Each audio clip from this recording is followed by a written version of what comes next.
So we hope you enjoyed the lunch. We have 2 more panels this afternoon. Before we get into those panels, I would like to ask Dr. Godfrey Bahigwe if he would provide some reflections on this morning's topics of facilitative leadership and collaborative governance, these being our 2 foundational pieces for the 2 pieces we're going to discuss this afternoon on joint planning and implementation and adaptive management and policy learning. Dr. Bahigwe, we have a microphone for you.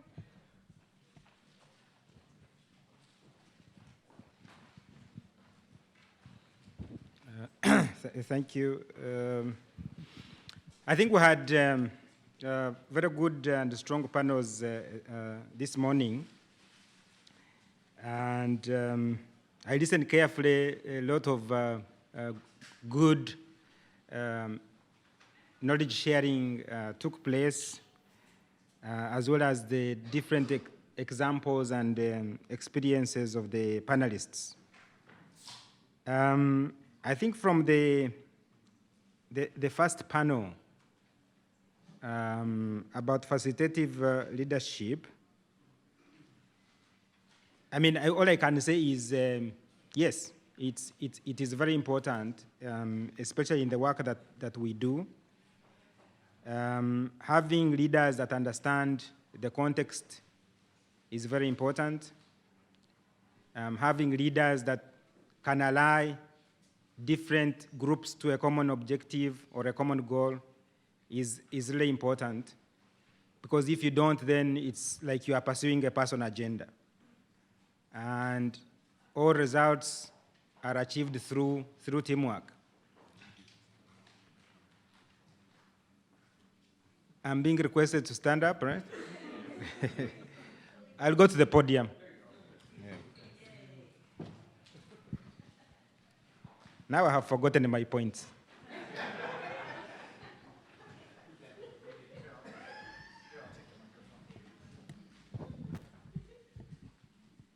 The points are gone. What was I saying?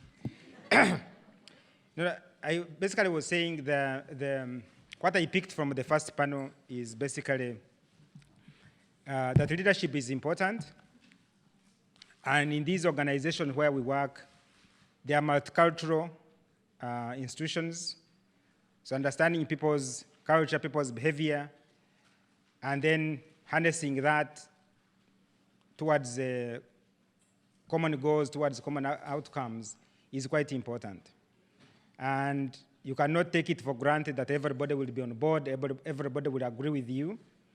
And sometimes you have to lead from the front, but sometimes you can be effective also leading from behind.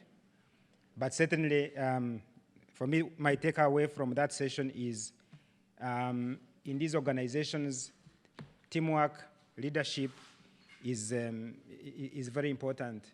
And having a common agenda that everybody agrees to is key. Now, from the second panel, what I picked out is that in the 2 elements. One is the political economy element of what we do. It's one thing to have a strong technical program, a well-designed NAIP, but if it's not aligned to political interests, if the politician does not see that this is what will help them to get elected the next cycle, or to stay in power and be strong in the current cycle, you are speaking 2 different languages. They will go this side, and you will go on another side. And I think Robert was being diplomatic about the challenges around the Kenyan NAIP, why it got into trouble. It's because, you have to align both political interests at the same time as technical interests. But what we observe is usually the technical side are able to do their piece, so motivated by, like Jeff was saying, we need to have evidence-based policy making and decision making, which is okay. So get the IFPRIs of this world to do technical analysis, you package it together, you identify priorities that seem to make sense, that will bring about growth, reduce poverty, and so on. All that is good. You package it in a nice document. That's not enough. And I think that's what the example from Kenya shows us, that that's not enough. You need to have the political side to look into that and say, is that what will also drive us to get elected or stay in power? Because they are the people that control resources. And that's important. Secondly, also to be aware that political interests keep changing. Okay, they keep changing. What is important in 2017 is not exactly what will be important in 2019. What is important now is not necessarily what is going to be important in 2020. And yet, the technical programs that we design tend to be stuck in time. So you'll have a NAIP, a 5-year NAIP, okay, 2017, 2022. Within that time, the politician will change their mind several times, but the document is stuck. So therein lies the discomfort that emerges. A document that is stuck in time versus the political environment that is changing all the time. And so keeping the two aligned together is a challenge that we find. So, panel number one, strong leadership that drives everybody towards a common goal is important, both from front and behind leadership, but also the political landscape has to be aligned. Finally, also from the second panel that I picked out, stakeholder involvement is key. Don't leave anybody behind. People must feel that they are part of the process for them to own it, that their voice is heard. And if you don't, that's when you start having machinations that may disrupt implementation. And I think, for me, looking at the landscape on the continent, this is a good thing, especially as Africa becomes more democratic. It's not civil society simply making noise. No, it's actually saying we have issues, we have views that have to shape the development agenda, and we need to be on the table. So don't just ignore us as noisemakers, but actually we have something to say. We have constituencies behind us whose voices we need to bring on the table. And if not, again, you are leaving some important constituencies behind. So those are the three things I picked from the two panels this morning. Thank you.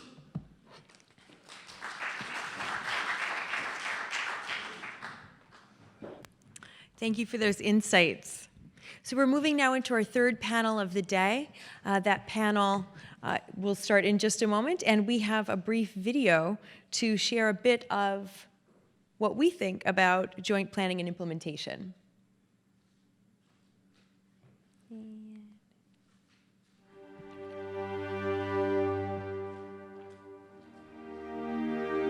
The most inspiring thing when partners or when individuals come together is the change that happens at the community level and at the county government level. Because for change to be sustainable, for change to be there for years to come, even communities to be resilient, to be built, you have to start at the lowest level. You have also to be able to build the capacity of the county governments who, when all development partners are gone, are going to be left with the communities. And for authentic change and authentic development to happen, you have to start at the bottom.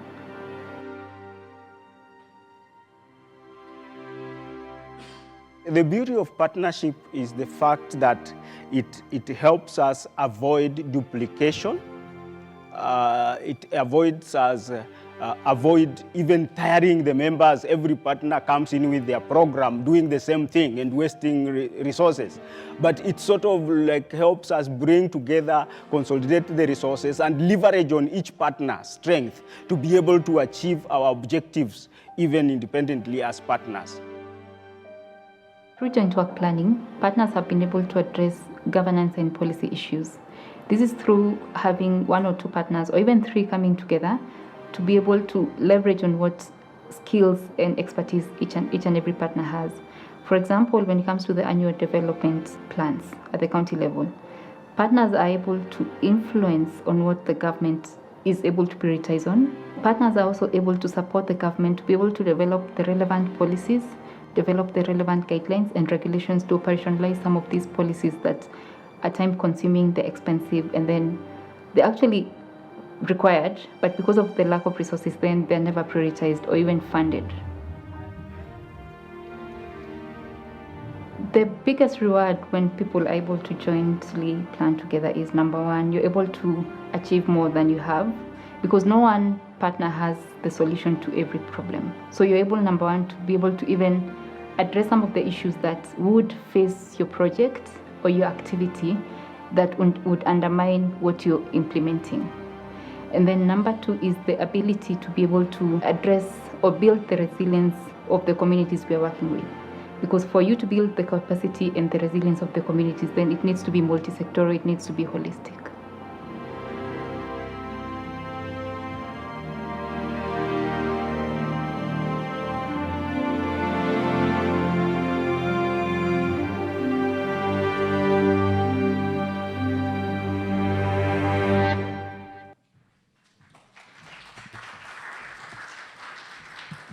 Okay, can I invite the panelists to come up for this next discussion?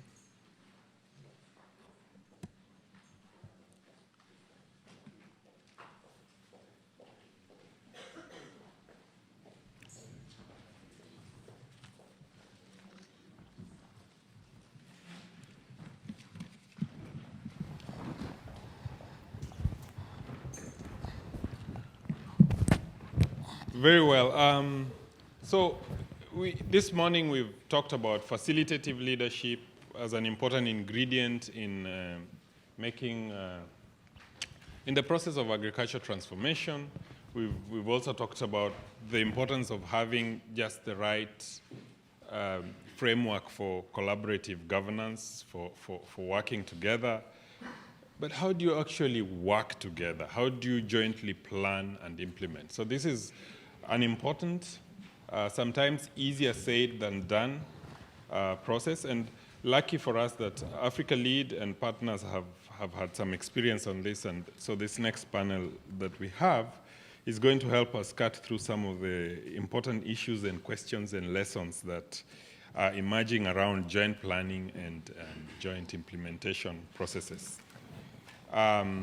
So just to quickly introduce the panelists, right next to me is Doreen Genga, who's a resilience coordinator for USAID Kenya and East Africa. And Doreen actually has extensive experience designing and supporting what we call the Partnership for Resilience and Economic Growth, PREG. She's going to be talking a bit about that in the arid and semi-arid areas of Kenya.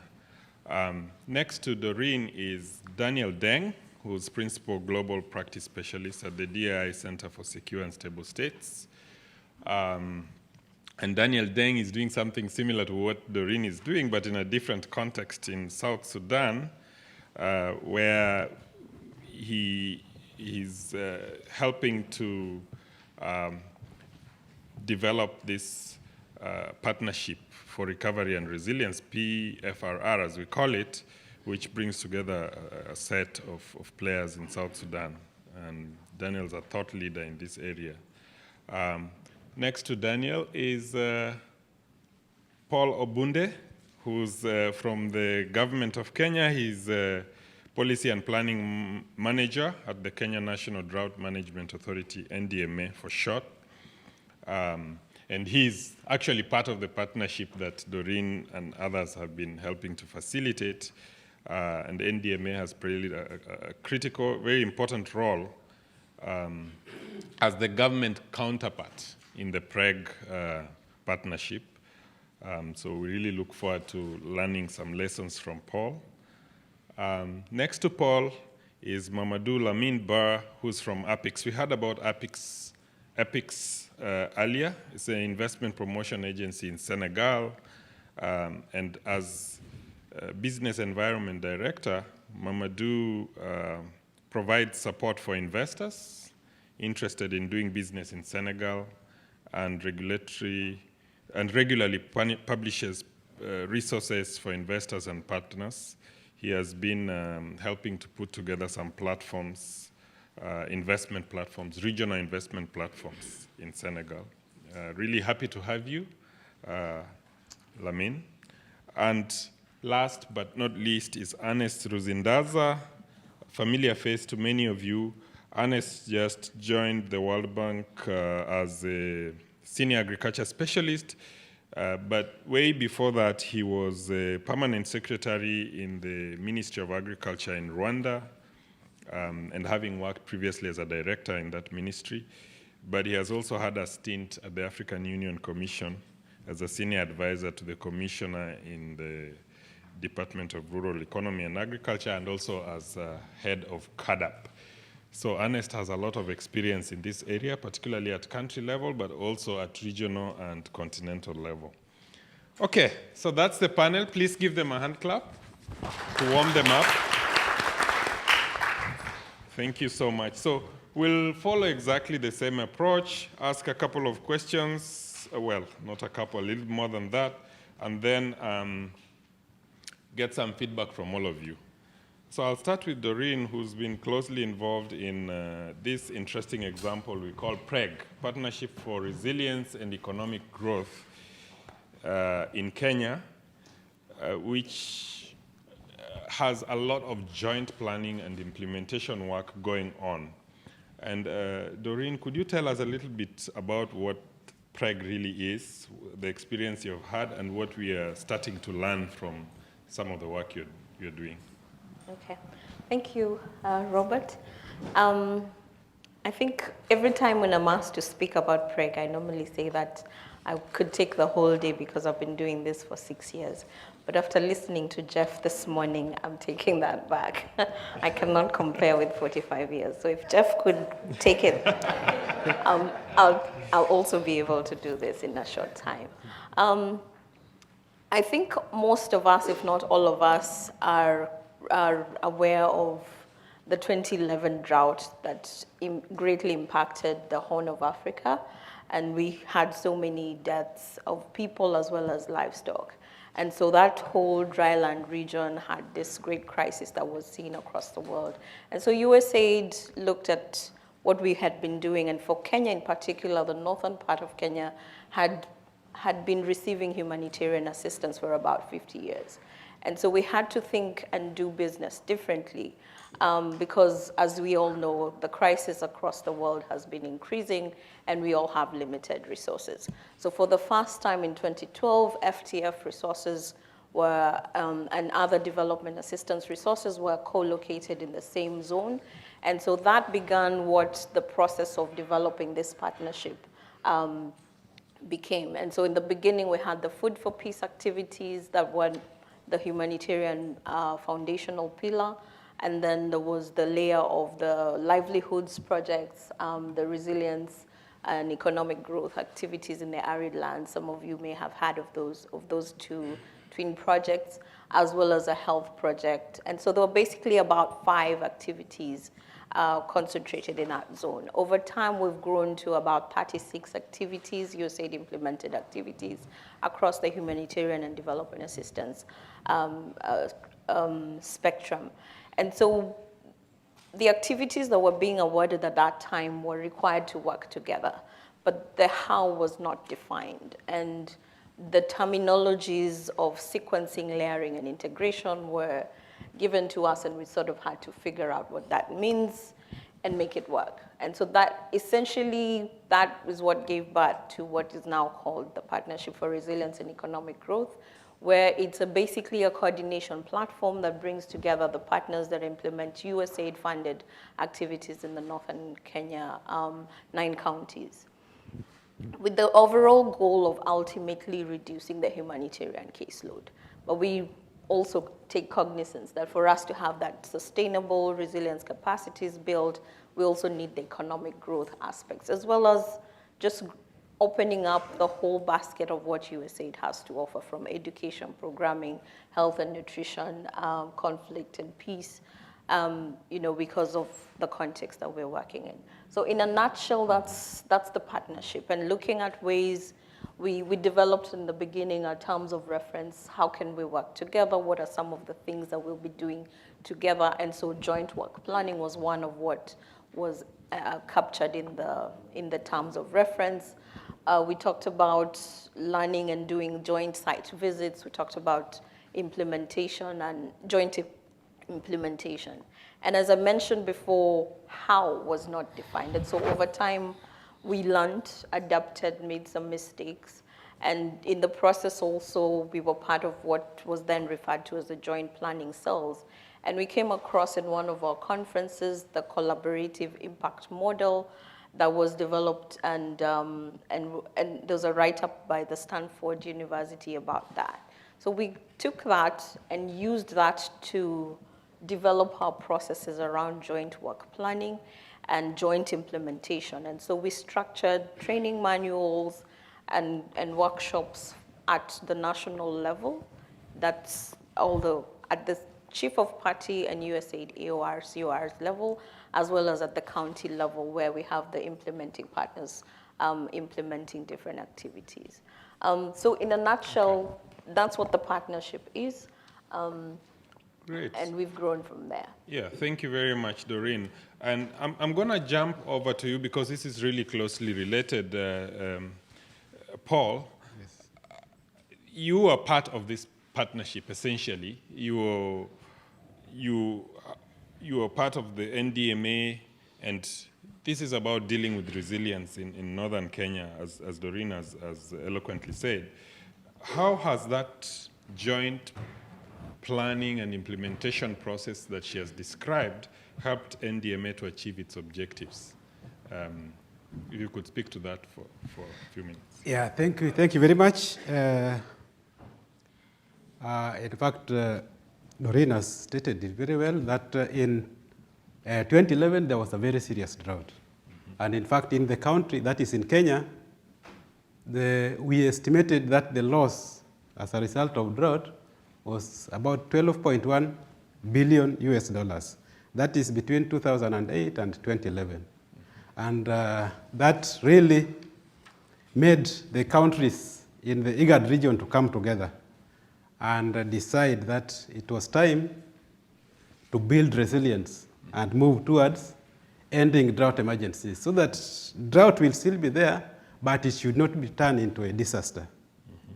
So that was what was decided that time. And following that, each country in the IGAD region was given, it was agreed by the member states, all the heads of state and governments, that they should come up with strategies towards ending drought emergencies. And Kenya, we did the same, and we went even ahead and established an institution, that is the National Drought Management Authority, which was now to be responsible for coordinating government's effort towards ending drought emergencies. And it was also noted that drought management cuts across so many sectors, and there are so many stakeholders that are involved. So we are looking at the foundations, where we are saying that, okay, even peace and security is important. Roads, water, things to do with livestock, agriculture, education, health, nutrition, all those, including ICT and energy, those ones are the key foundations that must be invested in if we are to end drought emergencies. And if you look at all those sectors, there are very many. And there are so many stakeholders and so many development partners that are involved. So there was going to be a very elaborate form of coordination required. So we came up with various structures for coordination, both at the national level and also the county level, which would involve now joint planning, joint implementation to reduce the possibility of duplication of effort, which used to happen in the past. Now, when it came to issues relating to response, drought response, what was agreed is that we really needed to have multi-stakeholder drought and food security assessments, where now, during that time, we involve very many stakeholders at the national and county level, both the state and non-state actors, so that whatever reports that we are coming out with as assessment reports are going to be owned by everybody and jointly implemented. Yeah, so food security assessments are done twice in a year, and those ones inform development of drought response plans. And these drought response plans indicate who is to do what in which particular sectors. For example, if it is a water sector, which are the organizations that can support that? And they say that, okay, we have resources for this, and then areas where there are gaps, then the national government can now mobilize resources and come in to assist in those particular areas. So that joint planning really has helped a lot. And if we would look at where we were in 2011 and the recent drought, that is 2016-17, you find that during 2011, the losses as a result of drought, especially when it looking at the livestock loss, up to 70% of livestock was lost. But now in 2016, that was reduced to around 30%. Which, while if you look at the severity of the drought, it was much more severe. Yeah, it was more severe. But now the losses were much less. Now, besides now, when it comes to the response, we also have structures for coordinating drought resilience activities. That is the long-term solutions to drought. And that is this where now we came up with structures under what we are calling the Common Programming Framework for Ending Drought Emergencies. And that has very elaborate interventions that guide all the stakeholders, both state and non-state actors, and also states very clearly the coordination structures at various levels, including the one which we are calling the ASAL donor group. The ASAL donor group brings in all the development partners that are investing in the ASAL areas, that is in arid and semi-arid areas, which are the drought-prone areas, so that they can work together, they can coordinate their efforts and reduce the duplication of effort at that particular level. And I'm happy to note that the current chair is actually the USID, which is chairing the ASAL donor group. Okay. And also, at the same time, we also have the investment tracker. We also have an investment tracker where now we have who is doing what. In that particular mapping tool, we know who is doing what, which partner is doing what, and which particular counties and which particular sectors. So these are some of the key structures that we have, and really has helped us in improving development. Thank you very much, Paul, because this is really now getting us to where I was hoping we'd go. We have a situation where for joint planning and implementation to work, an issue that is urgent, important, that everyone cares about. You are talking about the fact that the issue might be amenable to multi-sectoral approaches, different institutions involved, and then you've started to talk about a set of tools that would be in place, including some institutional kind of models like the ASAL donor group and things like the investment tracker. So it's getting clearer. And now I want to dig in a little bit. And I think I'm going to come to you, Daniel, because this is a different context, but largely the same issue we are talking about. So with the Kenyan example, we've got one donor that has got multiple activities and projects that need to be coordinated, but we've also got to the government.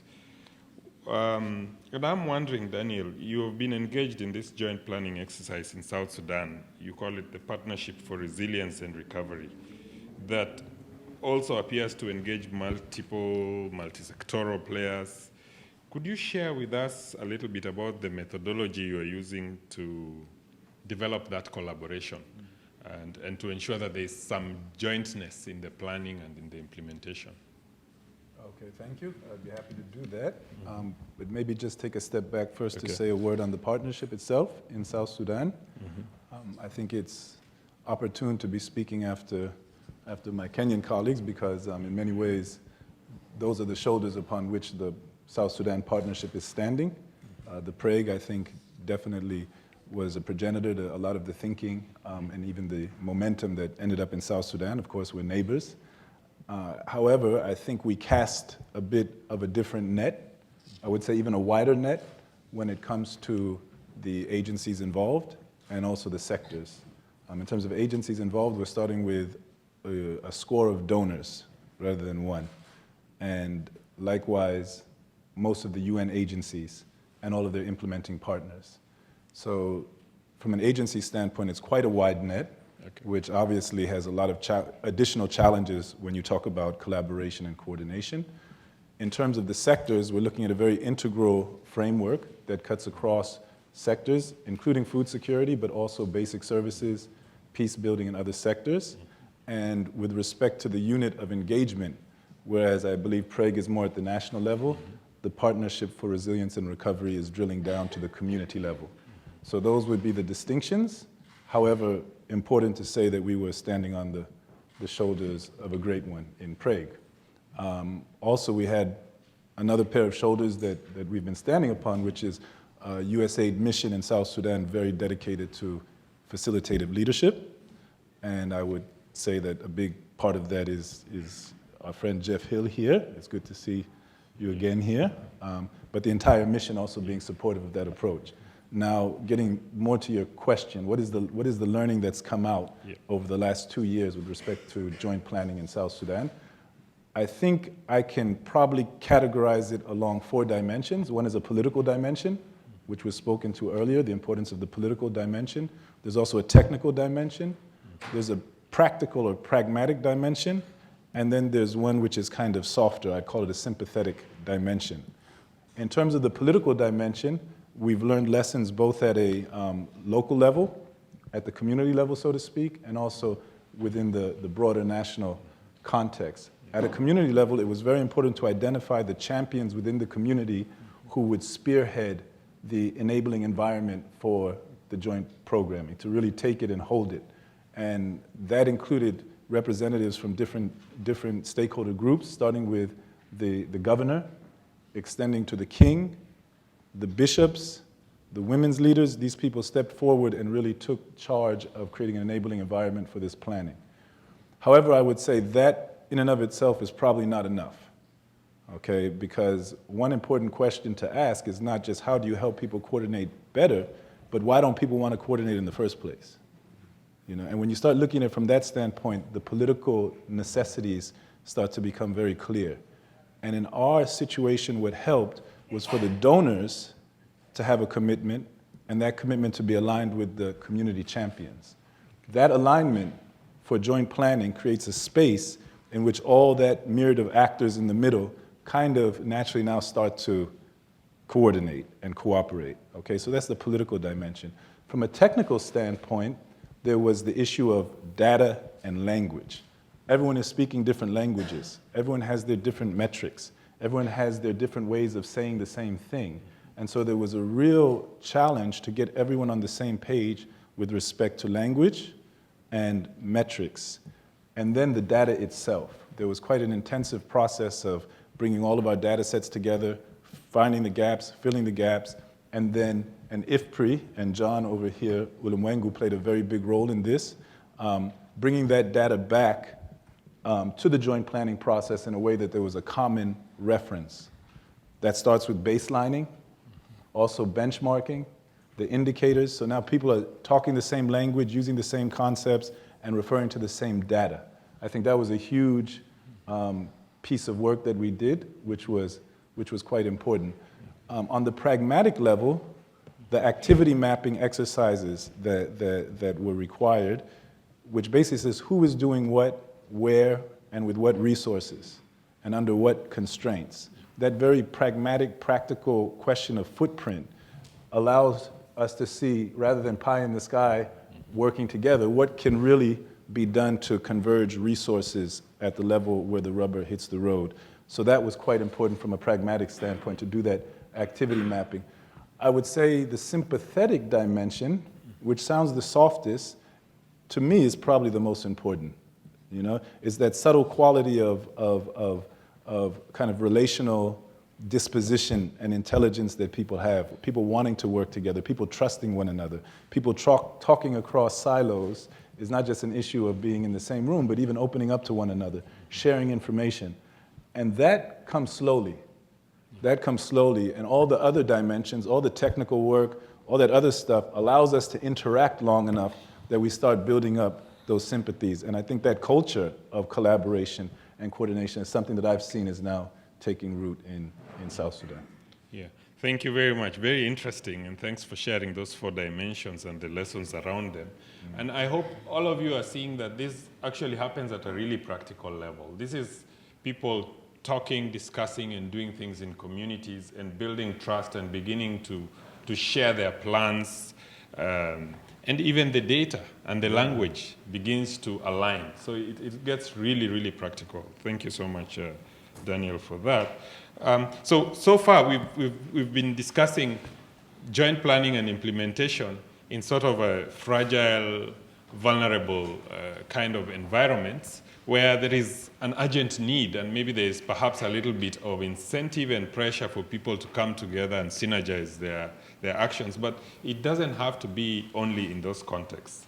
And so I'd like to shift to Ernest, and Ernest, the experience that I mean, you can draw from your wide and varied experience, but there's the particular experience with Rwanda that I'm quite interested in, where you as permanent secretary at the ministry, working with your colleagues, and were instrumental in creating an approach that I think is seen as unique to planning and implementation within the ministry, which ultimately also involved accountability, even for donors, being part of the planning system, and seems to have worked rather well.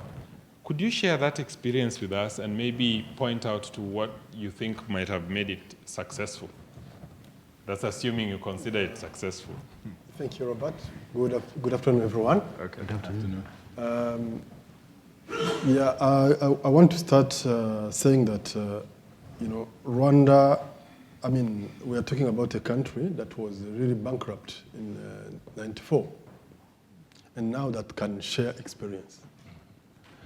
So, and this brings back what we discussed in the morning, leadership. It's really a real example of leadership in action. And what I want to say is that it's not just the Ministry of Agriculture. It's a system. It's a system, and it starts with actually the leadership setting the vision. How the Vision 2020 has been set, the Vision 2020 of Rwanda has been set with an inclusive process where almost all the segment of the population have participated to actually set where they want to be by 2020.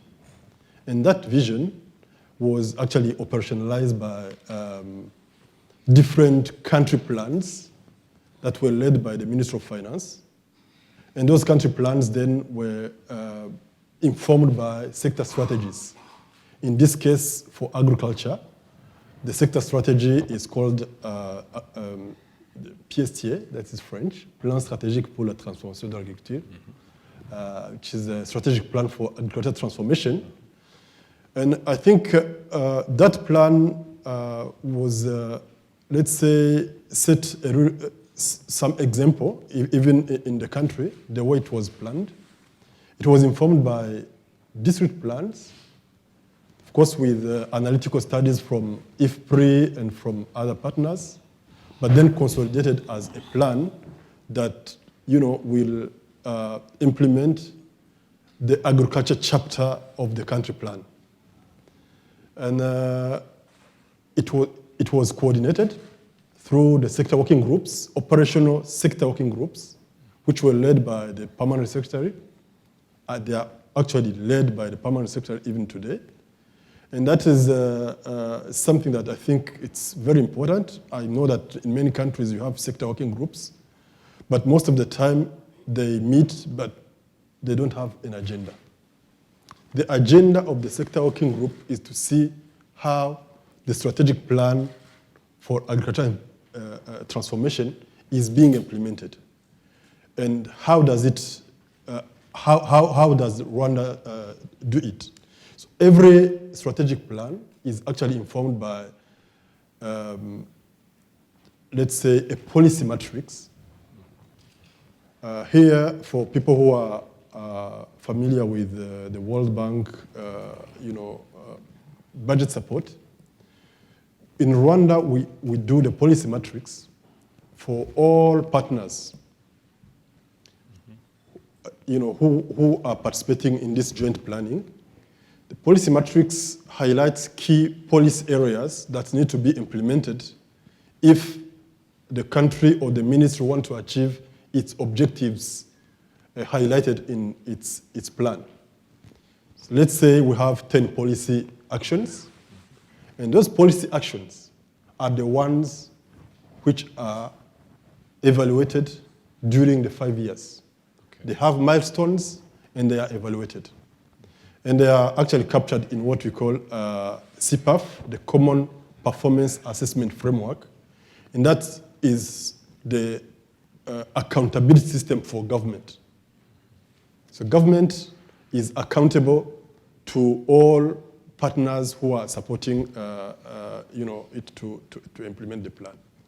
But adding to that, there's also a performance contract. Every implementing agency signs a performance contract every year. Every year you have your performance contract. You are evaluated on how you implement that performance contract. So another question you can then ask, compared to other countries, we have supported many countries in CAADP, and what you have noted is that, yes, you develop your strategic plan, you translate it into investment plan, it becomes an AIP, but what happens after? How do you implement it? So the difference is how you translate that plan into a spending plan. How do you translate that plan into a medium-term expenditure framework? Because of all those NAIPs, when you assess the budget of the countries, you will see that different NAIPs are not even translated into the budget. And therefore, they are not implemented. So in Rwanda, the case is really different. All strategic plans are the ones informing the budget process. You will see the same programs, sub-programs in the budget that you also see in the budget. Then when you assess the whole implementation landscape, there is decentralization. How do the ministry level work with decentralization?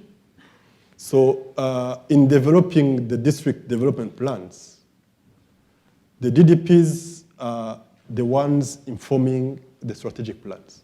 Yeah. And the ministry, through implementing agencies, support also the implementation, technically the implementation of DDPs. And of course, at community level, we have, even not at community, starting from household level, the households themselves have what they call household contracts, to do all those things that you need to see happening at household.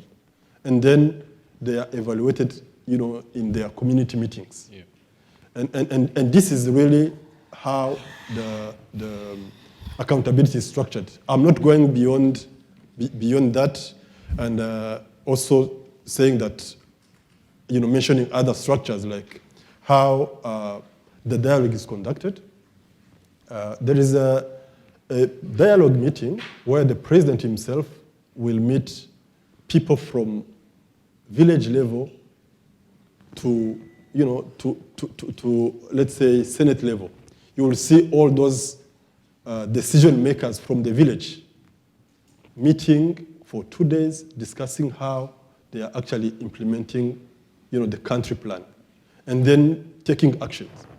It's not about really meeting and talking. It's about how they are actually getting to the results they have set.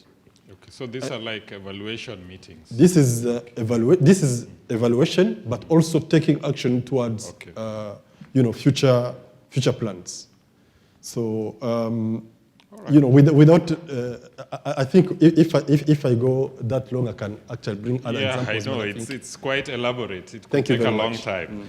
But that goes to tell you just how much these are practical things that have happened in these settings, where you've got a policy matrix that covers everybody, not just government. And people come back at the end of a period, at the end of the year, and have to account because they signed performance contracts that say, this is what I'm going to do. And remember, if you don't do something, that means someone else might not be able to do what they're supposed to do, and the whole system will be affected. So I think this is really interesting. And some of the tools for joint planning and implementation, some that Doreen had started to mention, as well as Paul and Daniel, are things that we have encountered, and we've learned a lot. We will probably not have enough time to go into all of this. So you might be wondering, well, this works really well in the context of a development partner trying to run multiple projects in an area, or perhaps different agencies working on humanitarian issues. These are not-for-profit, civil society settings, and also government. How about private sector? Is there any case for joint planning and implementation with regard to the private sector, where information is sometimes not shared that openly because it may mean the difference between profits and losses and competitive advantage and so on? And so we have Mamadou Lamine Ba, who's here with us, is working in investment promotion in Senegal. And Mamadou, I want to ask you, in your capacity as someone who works on private sector investment platforms, building them and ensuring they run, and they are joint, they bring multiple players, especially from the business community. What's your experience with this whole idea of jointly planning and jointly implementing? I know it's not easy to speak the last, but I will try to summarize and to go quickly. I think the first maybe shift I have to do, because here we are doing the joint planning not on the offer approach, but on the demand approach. Yeah. Because we know who is our customers. It is private sectors. If you go deeply, we are not in the big city like Nairobi or Dakar. We are outside of the big city. We are in Saint-Louis, in the north of Senegal, to be frank. And when you read the narrative, sometimes we see, okay, if you want to unlock investment, private investment, you have to improve the service. But when you are on this side, you don't have the service.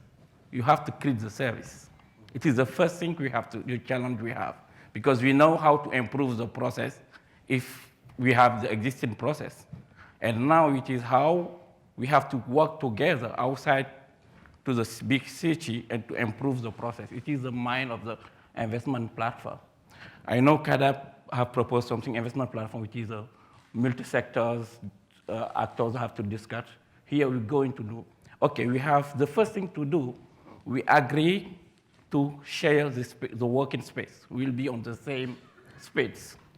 And our customers will know if he went here, he will find the 10 or the 5 agency who is involved to help us. This is the first thing we try to do. To think how we have frontier between what we want, if we try to do joint planning, and what really can possible to do.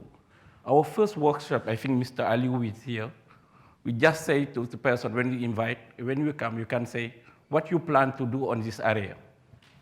After 2 days, at the end, we realize we plan more than 386 activities to do on this area. And the second question we give them, do you sure you have a budget to do it? When we put on this target inside, we move to 86 activities to 116 activities because they don't have a budget to do this. And after we say, okay, now we have to start with this block, and we see what we can do on the first years. I think next November 11, we'll have 2 years. When we do our first mid-reviews, we realize concretely we cannot do more than 30 activities. And I think we have to see what is the difference between if you use the approach, demand approach and other approach, we target the real need of the customer need rate. It is the first value lesson we have learned to investment platform. The second, it is when you look, before to start investment platform in Saint Louis, APIX have only one person on his office in Saint Louis, and at the payment, the agent in charge of SMEs have one person. Now we are 10 persons on the same area. And this year, when we do, I think last June, the midterm, we are agreed more than 88 projects, which value is more than now 200 million investments. Because now we can produce data to see what we are doing. It is the first thing. The second lesson we learned, when we work together, we plan together, we can have data. Because if only APIs who do the report, maybe you will have 10 million. But when we do the report, the common report, it will be 88. And now we deliver value. And the third thing maybe I can share, it is how to capacitize the local staff. Because sometimes when you talk to joint planning, we are in the senior advisors, senior policies, and sometimes they don't know what is happening on the ground. They have many of reports, but they don't know. And I think when we have this first meeting with how we call local representatives, with this, the need we have with senior advisor in Dakar is not the same on the concrete person who is on the phone. If the need it is maybe to do many workshops, and if you go with these guys, say, okay, we want to have a computer to do our work, and I'm here I will take this advantage to thank Africa Lead and we do our first request to Africa to say, okay, can you help us to facilitate to have 10 computers? Because our guys on the ground, they didn't have a good computer to do the job. Because it is something that is very interesting if you want to push and to make the difference. It is to change the approach, to do the shift between what we want to do and what really my customer want. Because we have a big frontier. Well, thank you very much, Lamine. Very interesting, very intriguing. I don't have enough time to dig into any of these specific topics and issues, but feel free to approach these panelists during our breaks and later on get their emails and phone numbers and engage them. They'll tell you a lot more than they're saying on the panel. I have one last question for them, and I have one question for all of you. So I'll come back to the panel in a moment. The question that I have for all of you, yes, please project it. And I would like you to take a moment and talk to the folks around you at the table on this question. What can be incentives for diverse actors to agree to a joint planning and implementation process, and who should trigger it? Either in your own experience or from what you have observed, 5 minutes, quick discussion, and then please write them on the sticky notes that are on your table. Maybe one or two of those incentives, and who should trigger a joint planning and implementation process. Then I'll come back and finish the panel. Are we also getting that question? I don't know. Yes, my brother. How are you? Good. Yeah, okay. Am I allowed to take a phone call? I guess, right? You know your house. You know your house. It's not.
Thank you.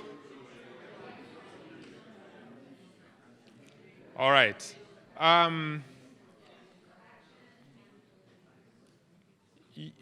We are going to collect all those points, but I'd like to at least hear 1 or 2 or 3 of the incentives that you came up with. And Helen's going to pass the microphone around. Who wants to share?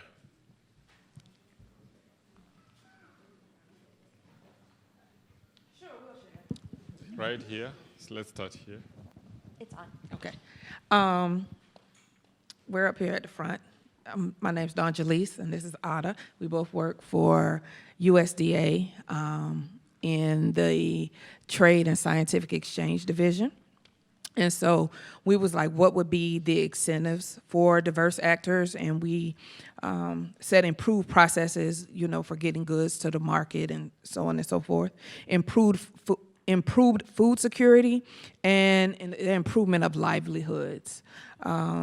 And we figured to trigger those processes, it would be non-state actors getting both the, on the local level, getting the farmers and the government to come together. So non-state actors and the private sector would be the triggers of the process. Thank you very much. Team of 2. Really good. Let's give them just a single clap. Okay. All right. Who else want to share? Now you know you get a clap. This seems like a really big table. There must be a real. Are you volunteering them? Yes. Okay. Christy, you want it? I'd had the pen, so now they give me the mic. So we had a couple of things. The one word that came up on incentives was ownership, was having a voice, being an owner, and being part of something. That was an incentive for a joint planning, which I thought was pretty interesting. It can be compelling to have something that you believe in. Also to have something of value and an opportunity to form relationships that can be beneficial. So those were the incentives, and we spent a lot of time on that, so we only had 2 triggers. So I think, is it Africa Lead, the WIFM? What's in it for me? If you can trigger that with somebody, what is it that I'm going to get out of this? What is it? What's the benefit to me? That can be a trigger. And then also the idea that there can be somebody who creates a vision. So someone who can incentivize, can say, this is where we're going to go, and lead that process. Thank you. Very insightful. Shall we take one last one? Okay.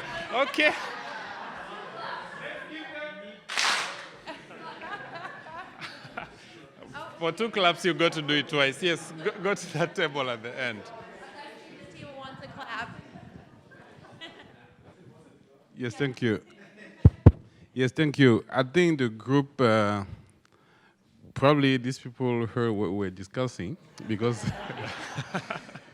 yeah, They stole your ideas. we agree that for people to agree to work together, there has to be a problem.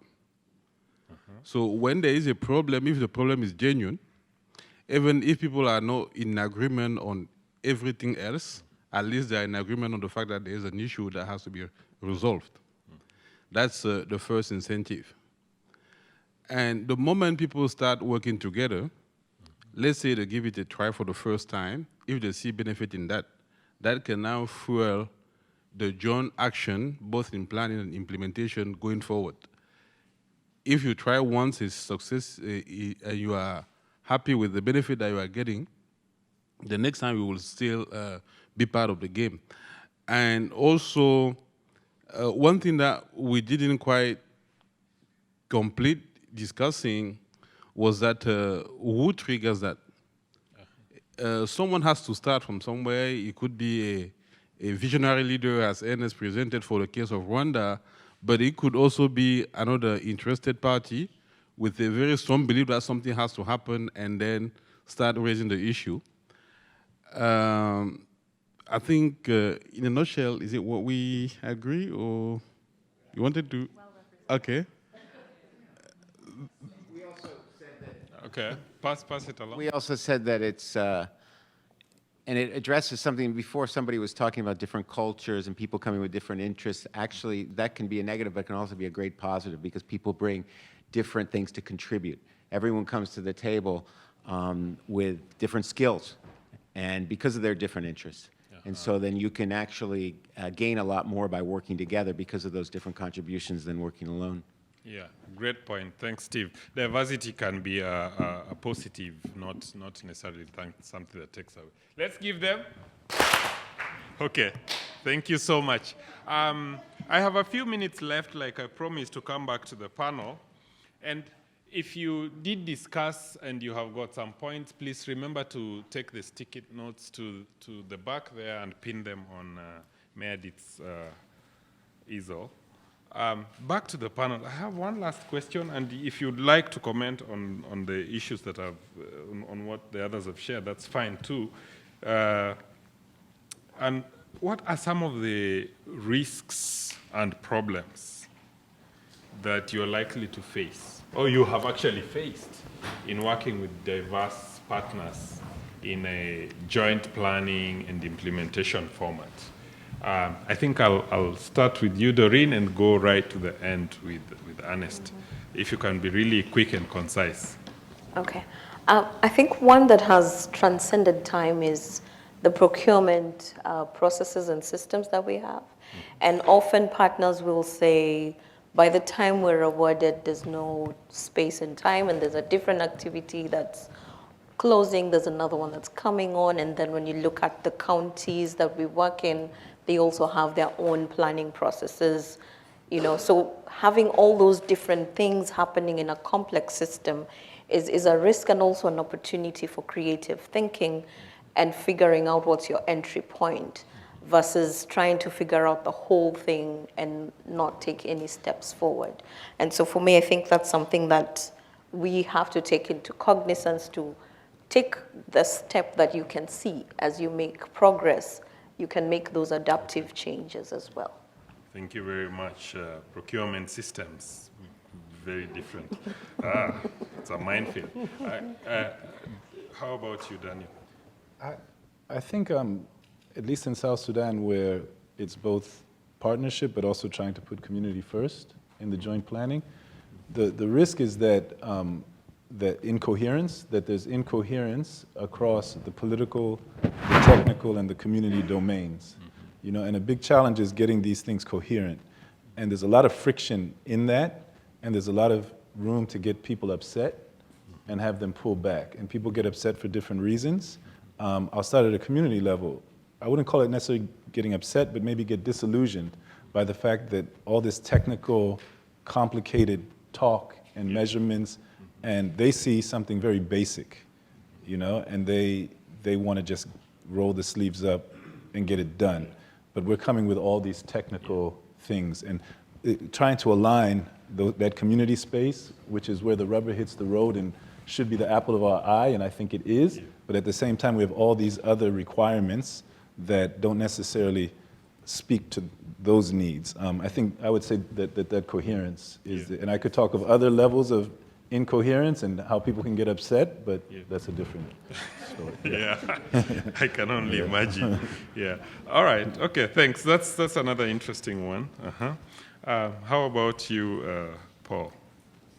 Yes. Yeah. To me, what we have seen is that there are so many stakeholders that are involved, and a good number of them are coming in with various reasons.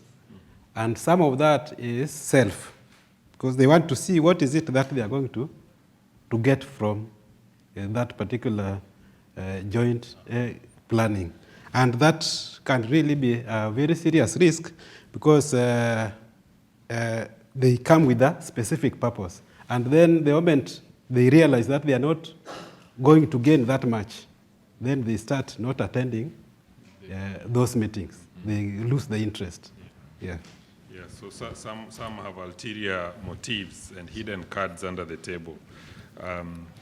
It's got to build trust slowly. Yes, Lamin. For me too, the first it is how to motivate the human resource when you are on the ground, because, and how you can, how the senior or the management have to accept they have a value, a differential value, who is maybe more important to someone who is on the national level. It is how to settle it and put it. The second thing we have to do, it is how to align the donors, because sometimes the donors change the priorities, and because they have the budget and they finance the joint actions. It is because we are fighting on the same, because we start on GZ and we work when you said, now we will work back and we are discussing in IFDB. Sometimes you see it is not, even the country level, it is something which is difficult. When you feel the ground, maybe it is more difficult. It is the two things we are facing to yeah. I almost feel like digging into that last one, how to align the donors and get them to be also well coordinated. It's a difficult one, especially if you are on the other side of the divide.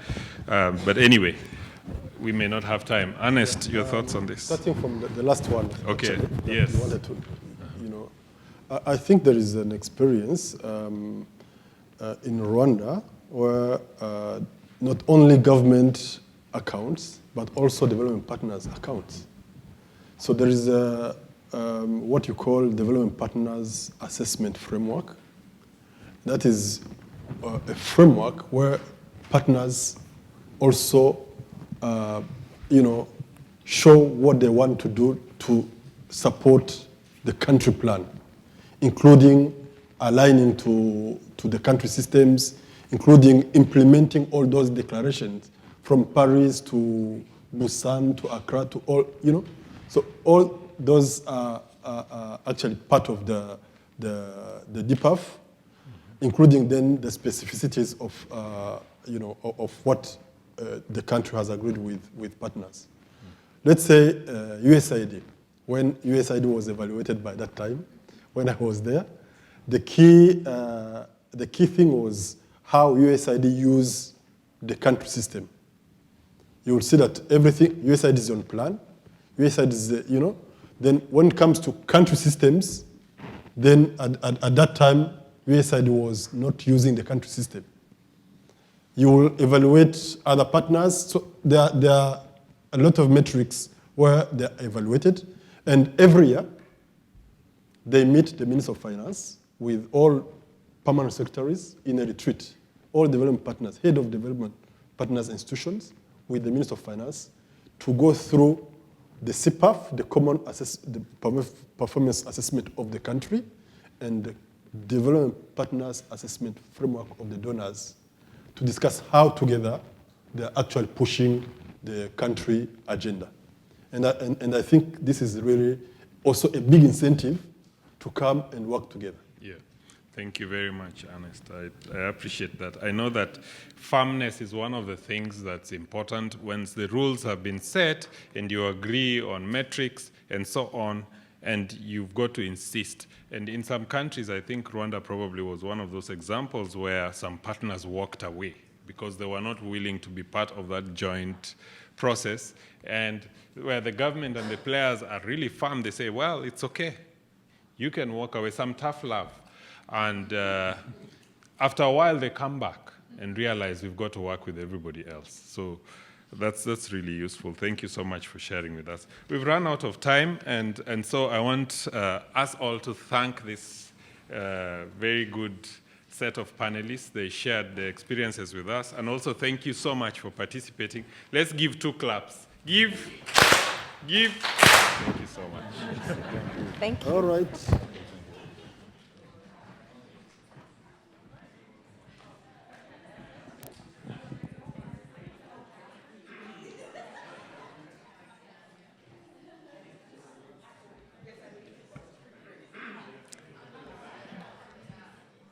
Thank you again to the panelists and to Robert for his facilitation. We have a break scheduled just now and a mound of brownies awaiting you. So please, we will reconvene at 2:45. 2:45 right here.